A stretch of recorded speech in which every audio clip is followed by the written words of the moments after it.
सुनो तुम्हारी वफा पे मुझको गरचे पूरा यकीन है, मगर जमाने के वार का कुछ भरोसा नहीं है। सो गर कभी ऐसा हो कि तुम्हें मुझसे नफरत हो जाए, तो कभी उन बातों से नफरत न करना जो कभी हमने एक दूसरे से की थी। कि बातें तो राब्ता होती हैं, वो बेंच जहां हम बैठा करते थे, वो पहली बारिश, वो कॉफी के खाली मग, वो सिनेमा का पहला टिकट और आखिरी 2 सीटें।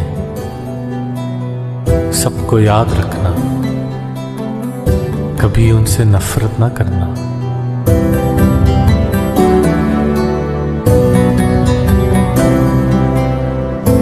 कि ये सब तो लम्हे हैं हर गर्ज से मावरा।